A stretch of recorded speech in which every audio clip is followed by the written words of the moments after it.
তলাবানি বন্ধ কৰি দিলে আৰু বন্ধ কৰি দিয়াৰ লগে লগে কি হ'ল গোপীসকলে কৃষ্ণৰ কাৰণে কান্দিছে কাৰ কাৰণে কান্দিছে কৃষ্ণৰ কাৰণে কান্দিছে যাব নিদিয়াৰ কাৰণে কৃষ্ণক সমৰি সমৰি কান্দিছে আৰু কান্দোতে কান্দোতে কৃষ্ণৰ বিৰহত তেওঁলোকৰ যিমান পাপবিলাক আছিলে প্ৰথমে নষ্ট হৈ গুচি গ'ল কৃষ্ণৰ কাৰণে কান্দিছিল কান্দোতে কান্দোতে কান্দোতে কান্দোতে কৃষ্ণৰ বিৰহত তেওঁলোকৰ পাপবিলাক নাইকিয়া হ'ল এক দুই যেতিয়া কৃষ্ণৰ বিৰহত তেওঁলোকৰ পাপ নষ্ট হৈ গ'ল তাৰপিছত কৃষ্ণৰ কথা ভাবি ভাবি কৃষ্ণৰ জন্ম লীলা ৰহস্য কথা ভাবি ভাবি গোপীসকলৰ আনন্দ আহি গ'ল হৃদয়ত আৰু আনন্দ যেতিয়া আহি গ'ল আনন্দ ভগৱন্তৰ প্ৰতি যেতিয়া আহি গ'ল কৃষ্ণৰ জন্ম লীলা ৰহস্য কথা ভাবি ভাবি যেতিয়া আনন্দ আহি গ'ল তেতিয়া পুণ্যটোও নষ্ট হৈ গুচি গ'ল কৃষ্ণৰ বিৰহত পাপ দূৰ হৈ গ'ল আৰু কৃষ্ণৰ আনন্দত তেওঁলোকৰ পুণ্য নাইকিয়া হৈ গ'ল তাৰমানে তেওঁলোক অকল কৃষ্ণময় হৈ গ'ল যেতিয়াই কৃষ্ণময় হৈ গ'ল জীৱাত্মাটো তেতিয়া কি হ'ল তেওঁলোকৰ পুণ্যটোও শেষ হৈ গুচি গ'ল আৰু যেতিয়া পাপ আৰু পুণ্যটো দুটা নাইকিয়া হৈ যায় তেতিয়াহে জীৱই কৃষ্ণক লগ পাব পাৰে দেই বাবা বৰ সুন্দৰ দৰ্শন এইটো যেতিয়ালৈকে কৰ্মবন্ধনত সোমাই যাম আমি তেতিয়ালৈকে কিন্তু কৃষ্ণক নাপায় কৰ্মবন্ধন যেতিয়া শেষ হৈ যাব আমাৰ আজি আপোনালোক যে শ্ৰৱণ আৰু কীৰ্তন কৰিছে আমাৰ কৰ্মবন্ধনটো নাইকিয়া হৈছে আৰু কৰ্মবন্ধনটো যেতিয়া এৰাই যাব তেতিয়া সেই পৰম আনন্দ ভগৱান হৃদয়তে দৰ্শন পাব দেই আই সমস্ত কৃষ্ণ গতিকে এই কৃষ্ণৰ বিৰহত পাপ নষ্ট হ'ল আৰু কৃষ্ণৰ আনন্দৰ পুণ্য নষ্ট হোৱাৰ পিছত কি হ'ল গোপীসকলৰ আত্মাস্বৰূপে ভগৱন্তৰ ওচৰত মিলনৰ কাৰণে গুচি গ'ল আত্মাটো ওলাই গুচি গ'ল শৰীৰবিলাক তাতে আছে নিজৰ নিজৰ ঘৰতে দেই ভাগৱতত আছে এইটো আপোনাৰ আগত আছে আৰু পিছতো আছে মাজত কিন্তু নাই তো গতিকে যেতিয়া আত্মাটো ওলাই গুচি গ'ল এতিয়া আত্মাটো গৈ ভগৱন্তৰ লগত ৰমণ কৰিছে এতিয়া আত্মাটো কোনো ৰূপ ৰস গন্ধ স্পৰ্শটো হেৰি কৰিব নোৱাৰে শৰীৰ এটাতো লাগিবনে বাপাই সমস্ত শৰীৰটোতো লাগিব ভগৱন্তৰ লগত ৰমণ কৰিব লাগে তো শৰীৰটো কেনেকৈ পালে গোপীসকলে ভগৱন্তৰ নিজৰ ইচ্ছাই ভগৱন্তৰ দিব্য শৰীৰ দি দিলে তেওঁলোকক ধ্যান দি শুনিব বৰ গুৰুত্বপূৰ্ণ ভগৱন্ত তেওঁলোকক দিব্য শৰীৰ দি দিলে আৰু সেই দিব্য শৰীৰটো লৈ ভগৱন্তৰ লগত ৰাস কৰিছে ৰাস মানে হৈছে ৰমণ আৰু সেই ৰাসৰ যোগেদি গোটেই জগতখনক ভগৱন্তই কি কৰিলে যে এই জীৱবিলাক যিমান আছে সংসাৰত সেইবিলাক চব মোৰেই অংশ এই কথাটো বুজাবলৈ গৈছে যে আমিও যদি পৰমাত্মাৰ লগত তেনেকুৱা ধৰণৰ ভক্তি কৰিম তেতিয়াহ'লে আমি ভগৱন্তৰ সেই পুনৰ জন্ম পুনৰ মৰণ পুনৰপি জনম পুনৰপি মৰণম পুনৰপি জঠৰী জননী শয়ন যিটো আয়াজাত কৰি আছে এতিয়া মানুহবিলাকে কৰ্মবন্ধন থকালৈকে এই যে পুনৰ জন্ম পুনৰ মৰণ পুনৰ কোনোবা এটা গৰ্ভত সোমাব লাগিব যাতনা খাব লাগিব কষ্ট খাব লাগিব হয়নে বাৰু এতিয়া আমি 84 লক্ষজনী অতিক্ৰম কৰি আছোঁ কেতিয়াবা আমি গাধৰ পেটত সোমাইছিলোঁ গাধজনীও মোৰ মা আছিল গৰুৰ পেটত সোমাইছিলোঁ গৰুজনীও মোৰ মা আছিল মেকুৰীৰ পেটত সোমাইছিলোঁ মেকুৰীজনীও মোৰ মা আছিল এনেকুৱা অনেক জনীত আমি ভ্ৰমণ কৰিলোঁ আৰু ভগৱানে কৃপা কৰি এইবাৰ মনুষ্য শৰীৰটো দিলে বাপাই সমস্ত দেই এই মানুহৰ জন্মটো এইটো এটা আমাক গোল্ডেন চান্স দিছে এইটো সোণালী সুযোগ ভগৱন্তই আমাক সোণালী সুযোগ এটা দিছে মানুহৰ জন্ম আৰু এই মানুহৰ জন্মত যদি আমি ঈশ্বৰৰ ভকতি নকৰোঁ মনুষ্য জন্ম পাই যিটো ঈশ্বৰৰ ভকতি নকৰে তেতিয়াহ'লে মহাপুৰুষ জগতগুৰু শ্ৰীমন্ত শংকৰদেৱে লিখিছে অৱশ্যে শুইবাহা ভাই তৰুতীৰ্ণ শিলা আকৌ তৰুতীৰ্ণ শিল বনাই দিম বুলি কৈছে গতিকে এই যিটো দৰ্শন সেইকাৰণে গোপীসকলে গৈ ভগৱন্তৰ ভক্তি কৰোঁতে আত্মৰাম হৈ গ'ল আৰু আত্মাতে ৰমণ হৈ গ'ল তেওঁলোকে আৰু এই আত্মৰাম হওঁতে ভগৱন্ত অকস্মাতে গোপীসকলৰ কিন্তু অহংকাৰ অকণমান আহি গ'ল বৰ গুৰুত্বপূৰ্ণ কথা দেই গোপীসকলৰ অকণমান অহংকাৰ হৈ গ'ল অহংকাৰ কি কাৰণে আহিলে? তাৰমানে গোপীসকল যদিও দিব্য স্বৰূপ পালে, দিব্য ৰূপ পালে, কিন্তু অহংকাৰটো পঞ্চভূত যিটো শৰীৰ, সেই শৰীৰটো পঞ্চভৌতিক শৰীৰটোক তেওঁ নাশ কৰিবলৈ হ'লে আত্মাটো পঞ্চভৌতিক শৰীৰত সোমাই গ'ল, আৰু আত্মাৰ যিটো আত্মতত্ত্ব জ্ঞানটো লাভ কৰিবলৈ হ'লে পৰমাত্মা ভগৱন্তৰ লগত তেওঁ চুম্বক আৰু লোহাৰ নিচিনাকৈ স্পৰ্শ হ'লেহে চুম্বকে তাক কৰ্ষণ কৰি লৈ গুচি যায়। কিন্তু তেওঁলোকৰ যিটো ৰাস পৰমাত্মাৰ লগত ভগৱন্তৰ ভক্তি কৰোঁতে কিছুমান বাধা আহি গ'ল। এই যিবিলাক বাধা আমাৰো আহি যায়, তাৰমানে কাম, ক্ৰোধ, লোভ, মোহ, দম্ভ, অহংকাৰ, এইবিলাক আমাৰ নিজে নিজে আহি যায়। ভক্তিতো বাধা আহি যায়। ভক্তিত 5টা বাধা আহে: জাতি, বিদ্যা, মহতঞ্চ, ৰূপ, যৌৱন, মেবস্য। এই 5টা বস্তুৰ পৰা অহংকাৰ আহে। এক হৈছে জাতি, বিদ্যা, জাতি, বিদ্যা, মহতঞ্চ। মহতঞ্চ মানে ধনী মানী ব্যক্তিসকল, আপুনি চাব নিজে নিজে তেওঁলোকৰ অহংকাৰটো স্বভাৱতে আহি যায়, আহেনে? জাতিত যদি উচ্চ হয়, স্বভাৱতে তেওঁলোকৰ অহংকাৰটো নিজে নিজে আহি যায়, হয়নে বাৰু? গতিকে জাতি, বিদ্যা, মহতঞ্চ, ৰূপ, যৌৱন, মেবস্য। আৰু এই ৰূপ আৰু যৌৱন আৰু ৰূপৰ অহংকাৰটো নিজে নিজে আহি যায়। ৰূপটোৰো অহংকাৰ আহে। কেনেকৈ আহে ৰূপটোৰ অহংকাৰ? যে আজি যদি কোনোবা এগৰাকী ইয়াত আই অলপ দেখিবলৈ ধুনীয়া হয়, বগা মগা হয়, তেওঁ কলি কলি আইৰ লগত খোজ কাঢ়িবলৈও ভাল নাপায়। অ' হৰি, অ' ৰাম, হয়নে বাৰু? চাবচোন, নিজে নিজে তেওঁৰ অহংকাৰ এটা থাকে। তাৰমানে এই যিবিলাক অহংকাৰ, জাতি, বিদ্যা, মহতঞ্চ, ৰূপ, যৌৱনৰো অহংকাৰ থাকে। তো গোপীসকলৰ মানে এনেকুৱা এটা অহংকাৰ আহি গ'ল যে আমাক কৃষ্ণই খন্তেক সময়ৰ কাৰণে ত্যাগ কৰি যাব নোৱাৰে। তাৰমানে কৃষ্ণ পৰম ব্ৰহ্ম, পৰমাত্মা, ভগৱান হয়, তথাপি তেওঁলোক ভাবিছে যে কৃষ্ণই দেখোন আমাক নেৰাই হ'ল, কৃষ্ণ আমাৰ প্ৰতি ইমান আকৰ্ষণ। এই ভাৱনাটো আহি গ'ল গোপীসকলৰ। আৰু যেতিয়া এই ভাৱনাটো আহি গ'ল, আহিব লাগিছিলে কৃষ্ণ ভাৱপন্না, আহি গ'ল কি কৃষ্ণ আমাৰ প্ৰতি তেওঁৰ আকৰ্ষণ আছে, কৃষ্ণ আমাক নহ'লে একো কৰিবই নোৱাৰে, এনেকুৱা ভাৱনা আহি গ'ল। তেতিয়া ভগৱানটো অন্তৰ্যামী, বোলে ৰাম অন্তৰ্যামী, সবকা স্বামী হয়। ভগৱান কোন হয়? অন্তৰ্যামী। সকলোৰে অন্তৰৰ কথাটো কোনে জানে? ভগৱানে জানে, জানেনে? সেইকাৰণে কৈছে গীতাত, শ্ৰীমদ ভাগৱত গীতাত কৈছে কি বুলি? শ্ৰীমদ ভাগৱত গীতাত বৰ সুন্দৰ এটা দৰ্শন আছে। এই ৰাম সমস্ত প্ৰাণীৰ মই, আত্মায় অন্তৰ্যামী, শুভা শুভ ফলদাতা, সাক্ষী ৰূপে স্বামী। সমস্ত প্ৰাণীৰ মই আত্মা অন্তৰ্যামী, শুভা শুভ ফলদাতা, সাক্ষী ৰূপে স্বামী। গতিকে মই সাক্ষী ৰূপে সকলোৰে হৃদয়তে ঘটে ঘটে বহি আছোঁ বুলি কৈছে মহাপুৰুষ গুৰুজনাই। আমাৰ জগতগুৰু শ্ৰীমন্ত শংকৰদেৱে সেইকাৰণে কৈছে, এ যত জীৱ জংগম কীট পতংগম, অগণগ জগ তেৰি কায়া। যত জীৱ জংগম কীট পতংগম, অগণগ জগতেৰি কায়া। ভাগৱতৰ প্ৰথমতে আছে আৰম্ভণিতে, পঞ্চভূতে নানা শৰীৰ স্ৰজিয়া, প্ৰৱেশী তাত লীলায়, কৰন্ত শোভন যিটো নাৰায়ণ, প্ৰণাম তাংক সদায়। তাৰমানে এই যে পঞ্চভূত শৰীৰ সৃজন কৰি আকৌ ভগৱন্ত আকৌ প্ৰত্যেকটা শৰীৰতে সোমাই আছে। কেনেকৈ সোমাই আছে? অনুৰণি আনিয়াম মহতো মহিয়াম। সেইকাৰণে ভগৱন্তৰ ইমানেই সূক্ষ্ম বুলি কৈছে, অনুৰণি আনিয়াম।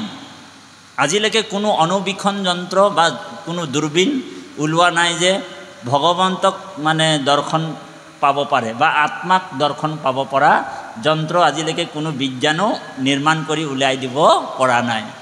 অনুৰণি আনিয়ম মহতো মহিয়ান। আকৌ ভগৱান কিমান বিৰাট বুলি কৈছে, কিমান মহান, কিমান ডাঙৰ, যে মহতো মহিয়ান, ইমানেই ডাঙৰ গোটেই বিশ্ব ব্ৰহ্মাণ্ডখনেই ভগৱানৰ অংশ বুলি কৈছে। সেইকাৰণে ক্ষুদ্ৰ ব্ৰহ্মাণ্ড আৰু বিশ্ব ব্ৰহ্মাণ্ড, ক্ষুদ্ৰ ব্ৰহ্মাণ্ডটো আপুনি ঈশ্বৰক মানে অনুভৱ কৰিব কৈছে বাপাই সমস্ত, আৰু বিশ্ব ব্ৰহ্মাণ্ডটো আমি ঈশ্বৰক অনুভৱ কৰিব লাগিব। এতিয়া বিশ্ব ব্ৰহ্মাণ্ডটো কেনেকুৱা অনুভৱ কৰিম?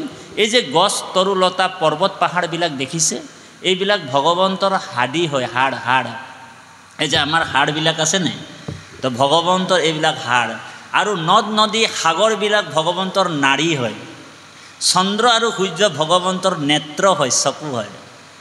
আৰু ভগৱন্তৰ গোটেই বিশ্ব ব্ৰহ্মাণ্ড স্বৰূপটো অৰ্জুনক বুজাই দিছিল যে এই বিশ্ব ব্ৰহ্মাণ্ডটোতো তুমি মোক অনুভৱ কৰিব লাগিব, আৰু সূক্ষ্মৰূপে মই তোমাৰ হৃদয়তো আছোঁ।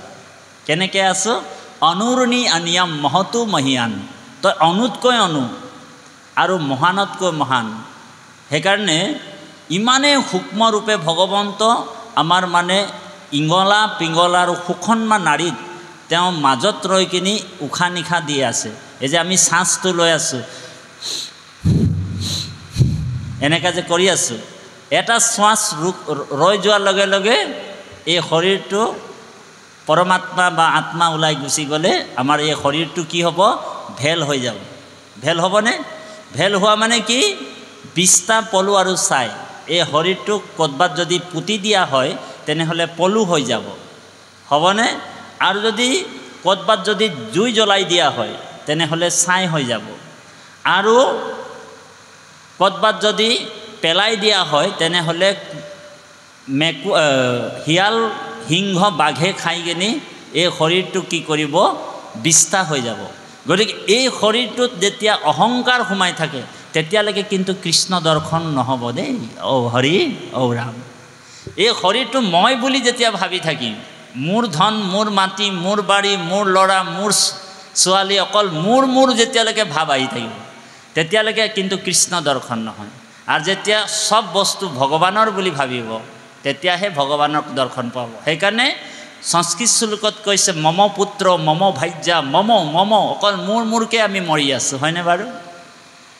সেইকাৰণে মমটোৰ আগফালে যদি আমি নটো লগাই দিব পাৰোঁ, ন মম, মোৰ নহয় বোলে, কাৰ হয়? চব প্ৰভু আপোনাৰে হয়। মমটোৰ আগফালে আমি ন লগাব আহিছোঁ আজি। ইয়াত কি কৰিবলৈ আহিছোঁ? মম শব্দটোৰ আগত নটো লগাব লাগিব, মানে নমো কৰিবলৈ আহিছোঁ। ইয়াত আহি চবেই ভাগৱতৰ আগফালে কোনে কি কৰিছে? বোলে নমো কৃষ্ণ নমো, হয়নে বাৰু? তাৰমানে মোৰ নহয় প্ৰভু, চব আপোনাৰে হয়। গতিকে এই যিটো ভাৱনা গোপীসকলে কৰা নাছিল, সেইকাৰণে কৃষ্ণই কি কৰিলে? গোপীসকলক অকণমান শাস্তি দিছে। কৃষ্ণ কি কৰিলে? অন্তৰ্ধ্যান হৈ গ'ল। মানে অন্তৰ্ধ্যান হোৱা নাই, অন্তৰ্হিত হৈ আছে। এনেতো আত্মাত ভগৱান আছেই নহয়, ভগৱন্ত অন্তৰ্ধ্যান হোৱা নাই, অন্তৰ্হিত হৈ আছে। তেওঁ লুকাই গ'ল ভগৱানে, হৃদয়তো আছে।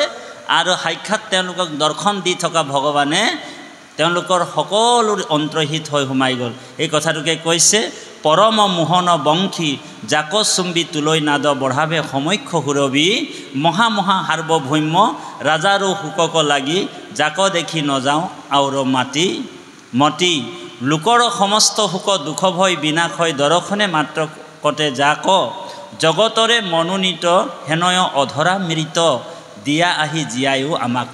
গোপীসকলে কৈছে তোমাৰ অধৰা মৃত, ইমান সুন্দৰ ভগৱন্তৰ মানে এই অধৰ অমৃত। এইখিনিত আকৌ ভগৱন্তৰ এই যে যিটো ইয়াত অধৰা মৃত থাকে, ইয়াতে আকৌ মায়া থাকে আকৌ দেই। ভগৱন্ত এনেকুৱা মিচিকিয়াই হাঁহি থাকে।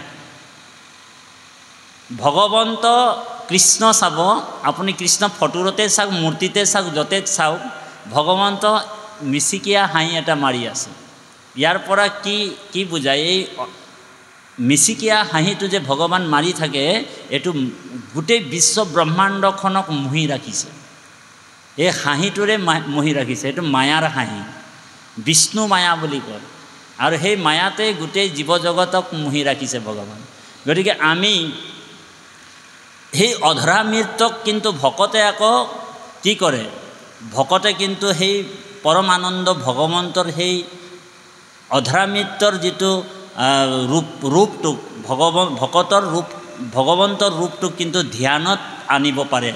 আৰু সেই ধ্যান কৰি ভগৱন্তক যদি সন্তুষ্ট কৰিব পাৰে বা ভগৱন্তৰ শ্ৰৱণ কীৰ্তন আৰু সেই ৰূপটো যদি হৃদয়ত ধ্যান কৰি আনিব পাৰে, তেনেহ'লে তেওঁ জীৱন্তে মুক্ত হ'ব পাৰে বুলি কৈছে। বোলে মৰি গ'লে মুক্তৰ কথা নহয়, তেওঁ জীৱন্তে মুক্ত হ'ব পাৰে। সেই জীৱন্তে মুক্ত হোৱাৰ গোপীসকলক এই জ্ঞানটো দিবৰ কাৰণে গোপীসকলে কৈছে যে তোমাৰ অধৰা মৃত্যটোৰ দৰ্শন নাপাই আমি যেনেকৈ মৰা মানুহ যেনেকৈ অমৃত পান কৰিলে যেনেকৈ জি উঠে, ঠিক আপোনাৰ অধৰা মৃত্যু চোৱাৰ লগে লগে আমিও জি উঠিম বুলি কৈছে গোপীসকল।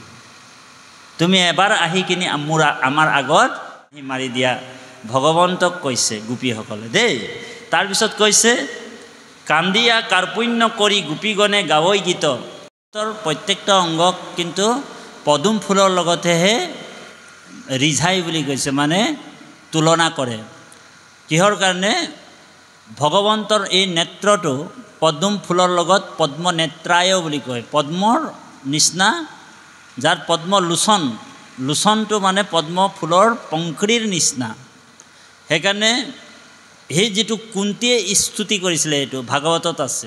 আৰু এই স্তুতিটো যদি কোনোবা আধাটোও গায় নহয়, তেতিয়া তেওঁৰ সৰ্বপাপ নাইকিয়া হয় বুলি কৈছে। কুন্তীৰ যিটো স্তুতি আছে ভাগৱতত, কৃষ্ণায় বাসুদেৱায়ে দেৱকী নন্দনায় চ, সকলোৱে গাব, কৃষ্ণায় বাসুদেৱায়ে দেৱকী নন্দনায় চ, নন্দ গোপ কুমাৰয় গোবিন্দায় নমো নমঃ, নমঃ পংকজ নাভায় নমঃ পংকজ মালিনে, নমঃ পংকজ নেত্রায়ে নমস্তে পঙ্কজাঙ্ঘ্রয়ে, বসুদেবম সুতম কৃষ্ণ কংস চানুর্মর্দনম, দৈবকী হৃদয়ানন্দ কৃষ্ণ বন্দে জগদ্গুরুম, কৃষ্ণ বন্দে জগদ্গুরুম।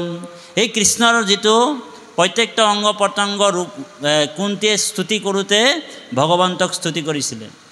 সেই কীৰ্তনত আমাৰ গুৰুজনে প্ৰথম এইটো শ্লোক হিচাপে ব্যৱহাৰ কৰিছে, মানে নাৰী শক্তিক মৰ্যাদা দিবৰ কাৰণে গুৰুজনাই আমাৰ এই শ্লোকটোক কীৰ্তনত প্ৰথম শ্লোক কৰিলে। কাৰণ কীৰ্তন হৈছে গুৰু মূৰ্তি সাক্ষাৎ।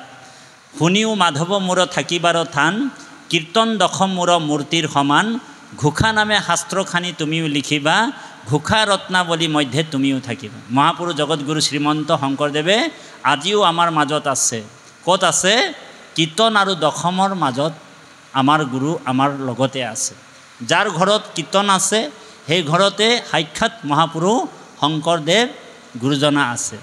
যাৰ ঘৰত নামঘোষা আছে, নামঘোষা যাৰ ঘৰত আছে, সাক্ষাৎ মহাপুৰুষ মাধৱদেৱ তেওঁলোকৰ গৃহতে আছে দেই। এনেকুৱা এটা ব্যাখ্যা কৰি আহিছিলোঁ এটা জেগাত, যে যাৰ ঘৰত কীৰ্তন আছে থাকিব, সেই ঘৰত বোলে মহাপুৰুষ শংকৰদেৱ থাকিব, যাৰ ঘৰত ঘোষা থাকিব সেই ঘৰত মহাপুৰুষ মাধৱদেৱ থাকিব বুলি ব্যাখ্যা কৰি গুচি আহিলোঁ। তাৰপিছত কি কৰিলে জানেনে? তাত থকা মানুহবিলাকে কি কৰিলে, বুক ষ্টললৈ গ'ল, এখন কীৰ্তন আনিলে, এখন ঘোষা আনিলে আৰু গডৰেজৰ ভিতৰত ভৰাই দিলে। বোলে তাঁতি বাপে কৈছিলে কীৰ্তন থাকিলে মহাপুৰুষ শংকৰদেৱ থাকিব, ঘোষা থাকিলে মাধৱদেৱ থাকিব। এনেকুৱা মানসিকতা যদি আমাৰ থাকে তেনেহ'লে ঔ হৰি ঔ ৰাম। এনেকুৱা নহয় কথাবিলাক। ভাগৱততো কৃষ্ণই উদ্ধৱক কৈছিলে, হে উদ্ধৱে প্ৰশ্ন কৰিছিলে, তদৌ বিয়োগনে তে ভক্তা কথম স্থাসন্তে ভূতলে, তোমাৰ বিয়োগত তোমাৰ ভকতে ক'ত লগ পাব, ক'ত দৰ্শন পাব তোমাক পৃথিৱীত কলিযুগত? তেতিয়া ভগৱান কৃষ্ণই কৈছে, হে উদ্ধৱ, মই মোৰ সমস্ত বলবীৰ্য সমস্ত বৈভৱ তিৰোহিত হয়, তিৰোধায়ে প্ৰবিষ্টয়ম শ্ৰীমদ ভাগৱতাৰ নভম, ভাগৱত সমুদ্ৰত মই সোমাই যাম। তেমনয় বাগ্ময় মূৰ্তি প্ৰত্যক্ষ বৰ্তাতে হৰে, সেৱনাথ সৰ্বনাথ পাঠ দৰ্শনে পাপ নাশিনে। আজি ভাগৱতক কোনোবা যদি সেৱা কৰিছে, সাক্ষাৎ ভগৱানক তেওঁ লগ পাই গ'ল। ঔ হৰি, আজি আপোনালোক ভাগৱত সেৱা কৰিছে, তাৰমানে ভগৱানক লগ পাই গ'ল। ভগৱন্তই কৈছে সেৱনাথ সৰ্বনাথ, কোনোবা যদি সেৱা কৰিছে, কোনোবা যদি শ্ৰৱণ কৰিছে, কোনোবা যদি কীৰ্তন কৰিছে, কোনোবা যদি দৰ্শন কৰিছে, সাক্ষাৎ কলিযুগত মোক সদায় তেওঁ লগ পাই থাকিব, সদায়। এতিয়া ভগৱান আমাৰ মাজত শংখ চক্ৰ গদা পদ্ম লৈ নাহিব। ভকত 4টা ৰূপত ভাগ হৈ কিনি ভগৱান ইয়াত থাকিব পৃথিৱীত। এক হৈছে কি? ভাগৱত স্বৰূপে বাগ্ময় মূৰ্তি দেই। 2 হৈছে ভকত আৰু ভগৱন্ত মোৰ দুয়ো অধিষ্ঠান বুলি কৈছে, পাৰ্থক্য একো নাই। ভকত চৈতন্য বস্তু দেই। ভকত আৰু ভগৱন্তৰ মাজত ভগৱান নিজেই কৈছে, অময়ি বিনে ভকতে নিচিন্তে কিছু আন, ময়ো ভকতৰ বিনে নজানো আৰ, ভকত সমান সখী মোৰ আছে কোন, মই মহা ভকতৰ ফুৰু পাছে পাছ। সেইকাৰণে ভকতকে ভগৱন্তৰ স্বৰূপে আপুনি চাব লাগিব দেই।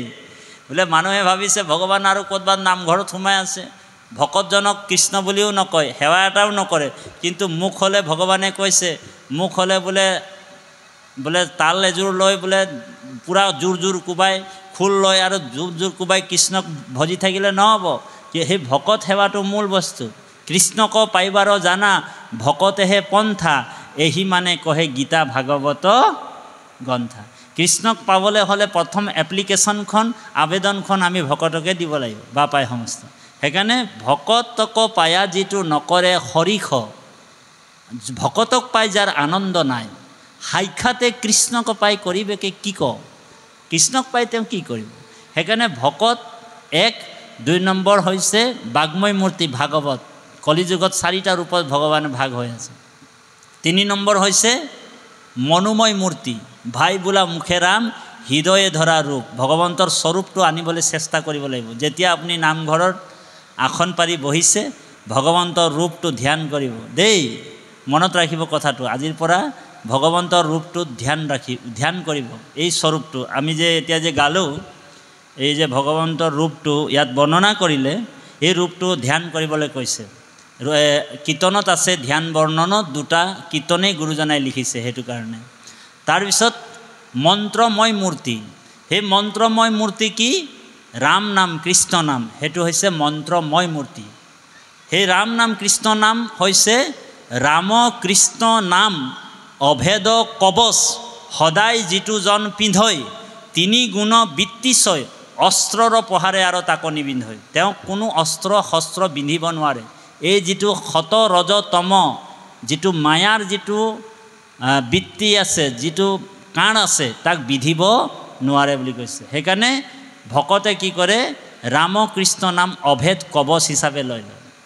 আৰু অভেদ কবচ যেতিয়া ৰাম কৃষ্ণ নাম পিন্ধি ল'লে, আপুনি বেলেগকৈ আৰু তাবিজ পিন্ধিবলৈ নালাগে। অ' হৰি।